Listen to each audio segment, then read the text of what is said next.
No, è perché lo so io, perché quello...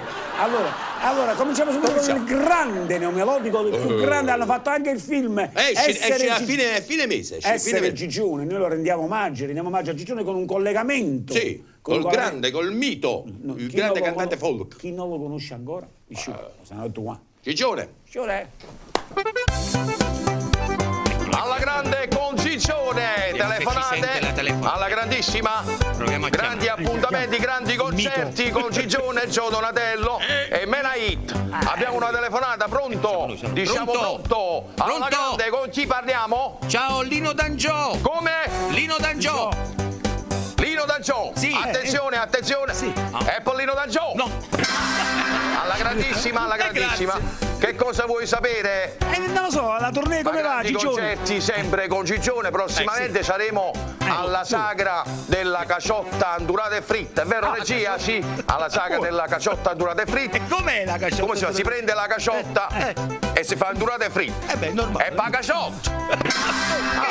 Alla grande con la caciotta. Saremo a questa fantastica sagra a San Nicola, Mari e Monti Terme. Alla grande Mari e Monti Terme per il concerto alla grandissima di Gigione. Sì, ma che cos'è? La festa patronale di chi sarà questa festa bellissima, sì, in onore della Santissima Beata Regia, Santissima Beata Beata lei, Santissima Beata Beata lei. e poi Beata lei.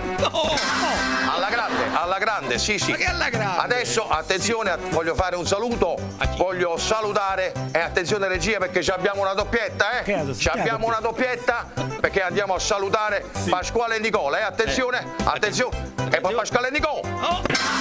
Alla grande, Pasquale e Nicola, una coppia di fatto. Coppia di fatto. No, è una coppia di fatto perché dopo 2 canzoni del concerto di Gigione già si devono ubriaca a vino, tutti e due. Alla grandissima, e adesso andiamo con le nostre canzoni, con Sinico. Stacca! Sinico! E poi Sinico! Alla grande! Ma tu guarda,